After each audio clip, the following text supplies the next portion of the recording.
وأن الذين لا يؤمنون بالآخرة أعتدنا لهم عذابا أليما ويدعو الإنسان بالشر دعاءه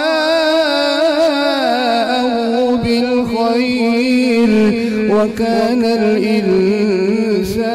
عجولا وجعلنا الليل والنهار آيتين فمحونا آية الليل وجعلنا آية النهار مبصرة لتبتغوا فضلا من ربكم ولتعلموا